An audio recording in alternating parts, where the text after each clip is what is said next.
Welcome to Daily News Podcast, your snapshot of life in Mangalore and beyond. Today, we've got a lineup of news that connects, informs, and inspires. Ready to catch up? Let's begin.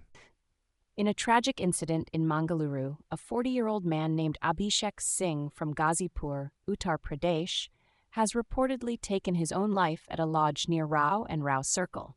Abhishek, who was in Mangalore for an exhibition with colleagues from Chennai, uploaded a video on Instagram before his death accusing a lady CIF officer of cheating him.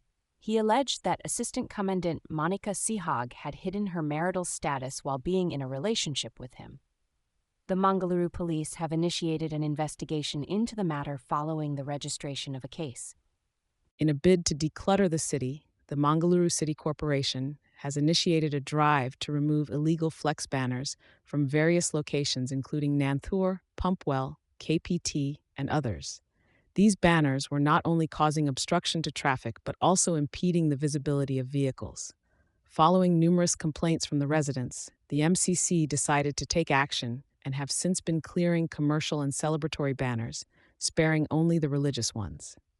Additionally, the MCC has requested MESCOM to cut off power supply to these unauthorized banners, further ensuring a cleaner and safer city environment. In a recent development in Manipal, Mangalore police took action against owners of 3 Dodge cars with Dubai registration following complaints of reckless driving with defective horns.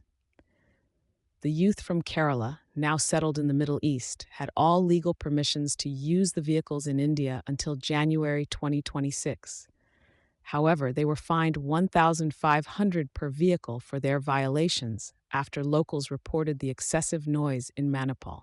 The RTO Udupi has confirmed the legality of all documents regarding the Dubai-registered cars. Stay tuned for more updates on this developing story. In a recent development, Kadri police in Mangalore have apprehended Satish Hosmar, 36, from Edu village in Karkala for blackmailing young women with obscene videos. The accused was found threatening to upload these videos on social media. The arrest was made following a complaint lodged by a woman at Kadri police station. It has been reported that Satish Hosmar had a history of similar offenses and had even served time for theft in Karkala earlier. Stay tuned for further updates on this case. In a tragic accident on the Mani Mysuru NH near Manjalpadpu, Pudur, a woman and a child lost their lives when the auto rickshaw they were traveling in collided with a KSRTC bus. The victims, identified as Jamila, 49, and her grandson Tapsib, 5, were on their way to Kabaka from Putur. The auto rickshaw driver, identified as Mohammed, who is Jamila's husband, suffered serious injuries in the mishap. The KSRTC bus, en route from Mangalore to Putur, was involved in the accident. The CCTV footage captured the moment when the auto rickshaw driver allegedly lost control of the vehicle.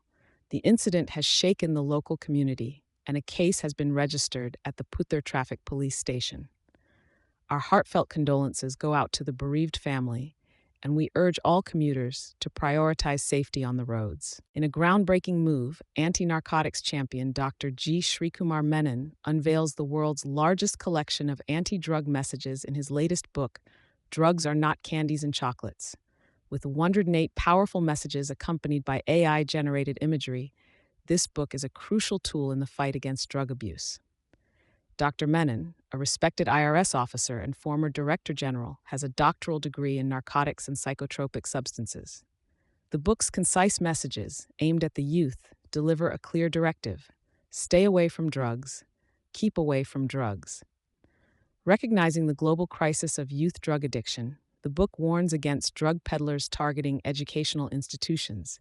It has already received the prestigious Golden Book Award 2025 and is set to make a significant impact on anti-drug awareness programs worldwide.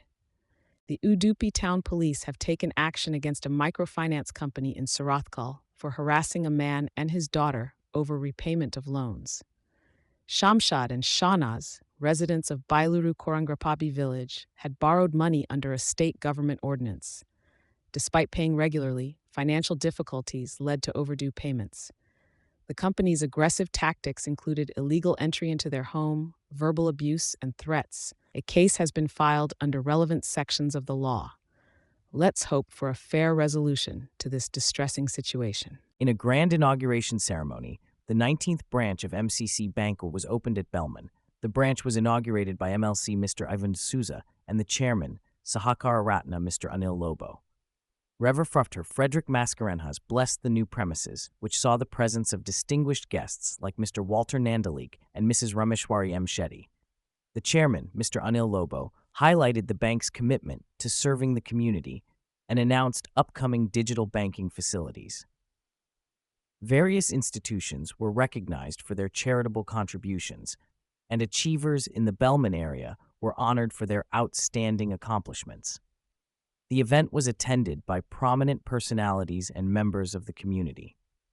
The new branch aims to provide top-notch services to the people of Belman and further strengthen its bond with the society. In today's local news bite, the National Highways Authority of India has announced that the 4-lane work on the Vamanjur-Sanur stretch of Mangaluru-Solapur National Highway 169 is set to be completed by May. The project director mentioned that about 33 kilometers of the 45-kilometer stretch will be ready by then, with only a few areas facing delays due to various reasons. Concerns were raised about hill cutting near Vamanjur, urging authorities to take necessary precautions before the monsoon season begins. Additionally, service roads are in the pipeline for stretches along Kochi-Panvel National Highway 66, with construction set to begin post-monsoon.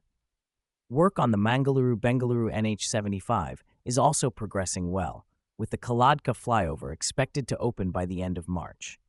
Various underpasses and service roads are nearing completion, promising smoother travel experiences in the near future.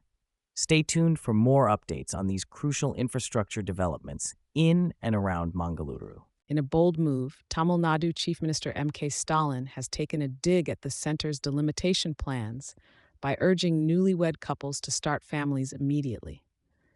Addressing attendees at a wedding in Nagapattinam, he emphasized the importance of having babies and giving them good Tamil names in light of the upcoming delimitation exercise.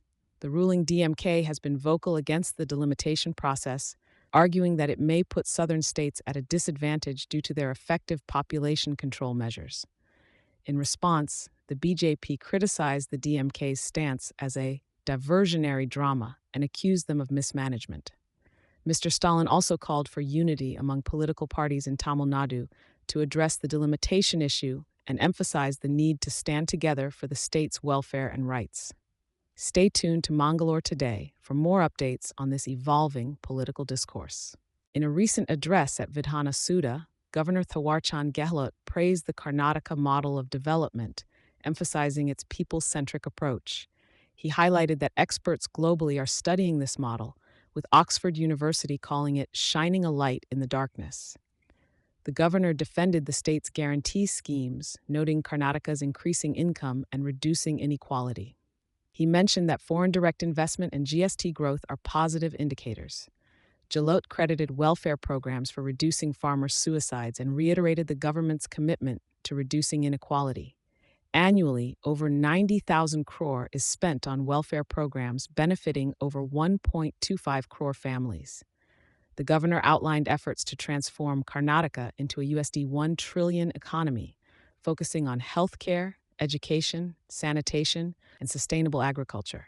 Despite the pandemic, the state's revenue collection has grown by 13%, showcasing sound fiscal management.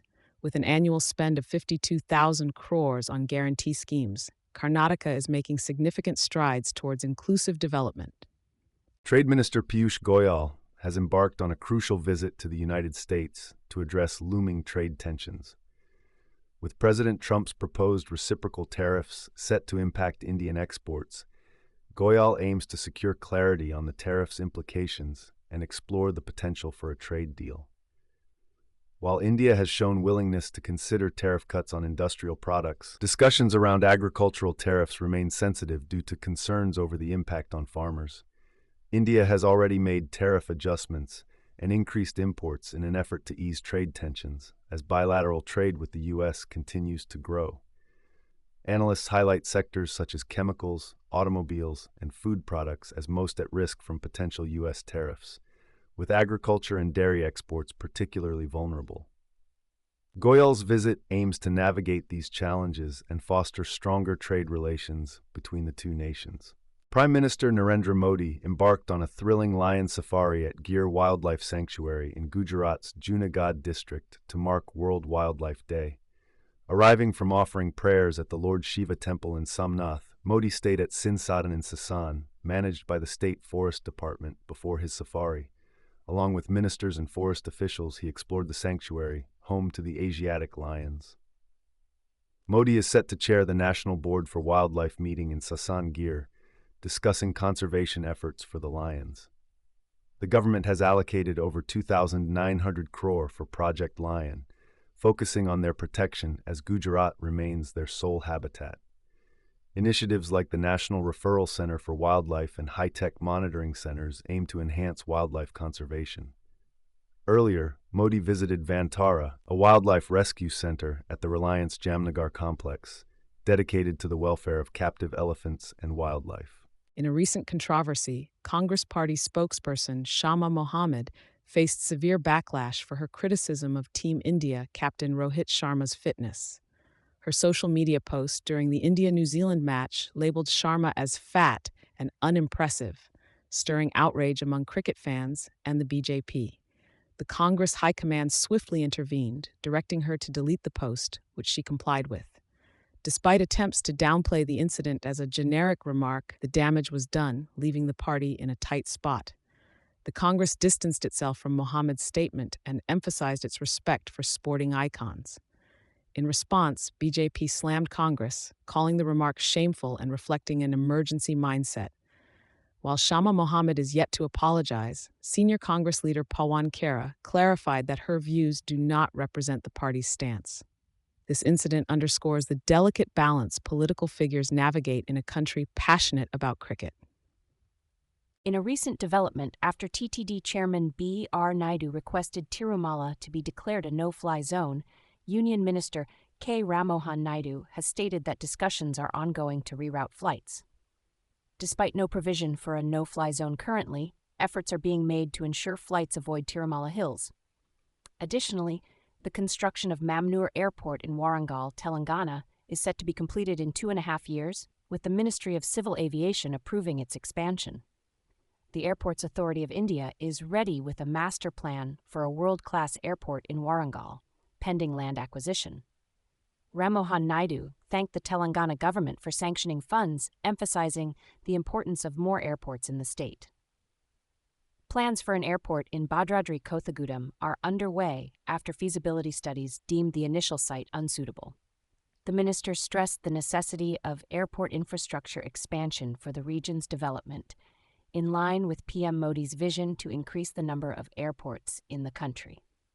In an alarming revelation, the state health department has cracked down on an astonishing 967 fake doctors in Karnataka over the past 1.5 years. District health officers have taken stringent actions, including serving notices to 449 bogus practitioners, shutting down 228 clinics, and penalizing 96 individuals. Bidar, Kolar, and Tumakuru districts reported the highest number of such cases, partly attributed to their proximity to border areas. Dr. Vivek Dorai from the Health Department highlighted that unqualified practitioners, cross-practice violations, and unregistered doctors are considered fake under the law. The authorities are vigilant against malpractice, with serious offenses carrying fines up to 1 lakh and a jail term of 3 years. With the health and well-being of citizens at stake, the state continues to monitor and penalize unauthorized medical practitioners to safeguard public health. Thank you for being with us for today's edition of the Daily News Podcast. To explore more about the stories we've discussed, MangaloreToday.com is the place to go. And for the latest news delivered directly to you, subscribing to our channel is the way. Take care.